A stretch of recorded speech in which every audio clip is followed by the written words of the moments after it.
Hi, this is Maneesh Vijaya from PM Pulse, bringing you another topic, another video on PM Raw. We don't edit, we just say it as it is. And we bring the video to you without any editing whatsoever. Of late, I began to notice that one of the most abused terms in project management and management per se has been the concept of leadership. So many books have been written on leadership. So many things have been spoken about leadership. And trust me, there are some very good trainers out there on leadership. Uh, However, for every one good trainer or speaker or person who talks or writes about leadership, there are more than 1,000 people who are talking absolutely useless stuff about leadership. Just about anybody feels it's their right to write stuff about leadership, which has absolutely no meaning. Now, I have actually attended a session a long time back from one of the trainers from UK who came all the way to my country and actually talked about leadership. 3 days, right? And at the end of the 3 days, I was actually more confused than I was aware of what leadership is supposed to do. Uh, he was a good orator, but he had no clue about leadership. It was just a business that he was doing.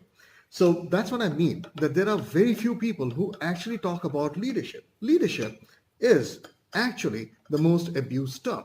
Every writer, every person, every trainer just has their own concept about leadership and they push it down your throat that this is leadership. Absolutely no. Actually, we should go back to the origins of the term leadership. And the origins are from UK. There is an institute called the Institute of Management, Leadership and Management. Earlier, it had its own name.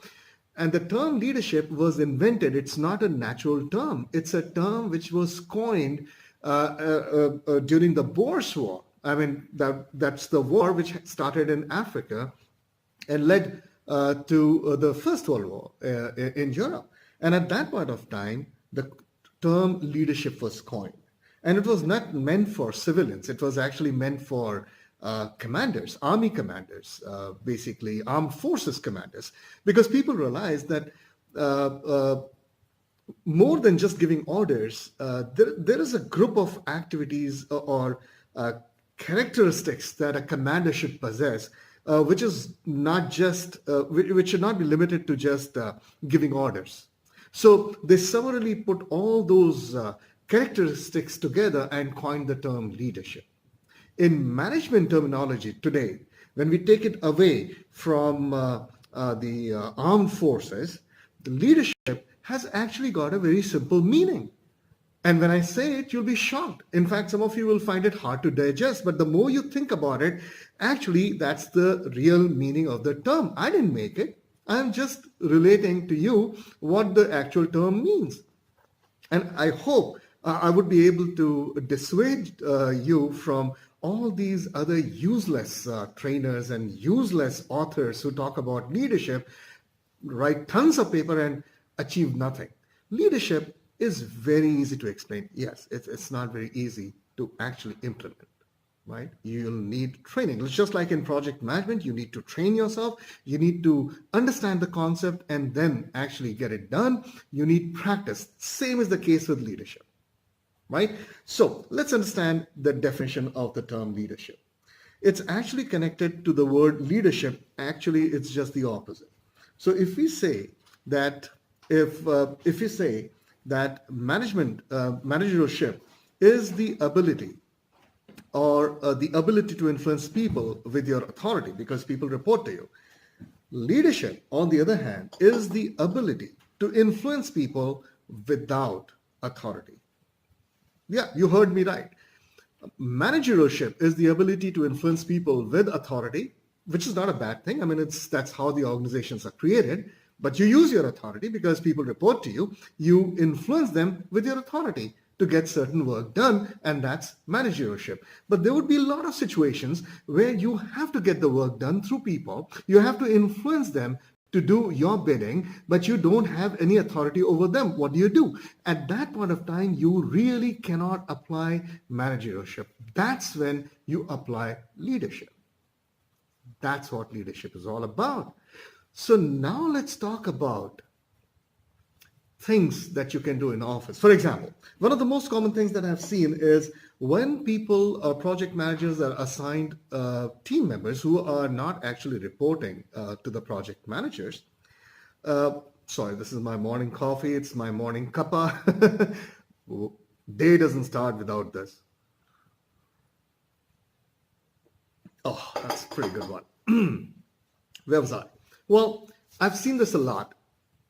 Let's say you've been assigned a group of team members, or just a team member who's not reporting to you, is actually belonging to a function and reports to a functional manager. But for this project, he's been assigned to you as full-time or part-time. That's besides the scene here. That means you don't have any authority over him, right? Hierarchically, that person may be much junior to you. That again is beside the point.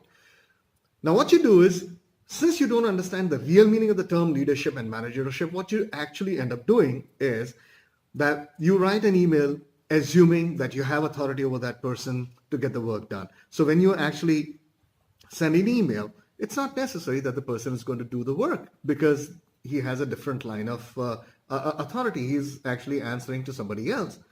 So what you do, you send another email with a reminder of the previous email that you sent earlier. Then you send another. Work's not happening. You're increasing the tone, intensity. You're writing in bolds. You're also writing in different colors, probably red. Third reminder, you've not done it. And one day you really get upset. So what you do is you simply write a very nasty email of all the reminders that you've given and CC it to his boss. Now, you escalated it, and now the person is upset. Now, this person may actually get the work done, may or may not get the work done. That's beside the point. Well, what have you done the mistake? The biggest mistake that you've done is you've assumed authority where none existed. That's the problem. So basically, what it means is you did not use leadership. The person did not report to you. You simply assumed authority. And when your own authority didn't work, you actually tried to borrow the authority from your somebody senior. And it didn't work. The person actually thinks less of you now. Now, if you really knew the difference between what is a manager versus what's a leader, what you would have done, you would have used your leadership skills, fully understanding that you don't have authority over that person. You would use your leadership skills. You would use networking. You would use pacing leading. You would use NLP skills. You would use so many other techniques which are available for leadership, but you would not have used authority. That's the basic difference. Knowing the difference is being a great manager, a great influencer. How do you think all these liaison officers actually get work done through these senior bureaucrats? Trust me, it's not about corruption. It's about understanding how they operate. It's about influencing without having authority. Now, on a separate video, I'll talk to you about the various tools that are used for leadership. I'm just explaining you the basic difference. Let me give you one more example to seal the deal. Let's say you are a departmental head.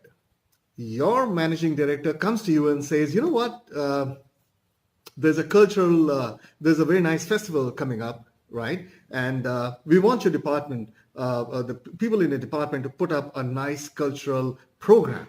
Now, it's a cultural program. It's mandated by the senior most manager within the organization, and everybody in the department reports to you. So you are not going to use your leadership skills, man. You're simply going to use managerial skills. Of course, you're not going to command. That's a different thing, right? Being a manager is not a bad thing. You can motivate. You can explain to people why this is important. But yet, the point is, you will still use your authority, right? So you will use your authority to get the work done because people report to you. Let's change the situation. You're in a group housing society. You are known for your arts and crafts. And somebody like the society president asks you, you know what? Why don't you use the people in this society, all the residents of the society, to create a nice cultural program, because you seem to be good in dramatics and cultural aspects, arts and crafts. So now the point is, as a functional head, you had authority over people, but right now, do you have authority over people with your neighbors? Of course not. You have to get the same thing done, but you cannot use your authority. Guess what you're going to use? Yes, you got guess it right. You have to use leadership. That, sir, is the basic difference between being a manager and being a leader. I hope this point got across to you very clearly. And please do not fall for those kind of writers and trainers and coaches who say a leader is born. Of course not. Anybody can be a leader. Anybody can actually inculcate leadership. You will learn it just the way you learn project management. There's no difference. You just need to practice. That's it. Thank you for watching. This is Maneesh Vijaya from PM Pulse Raw.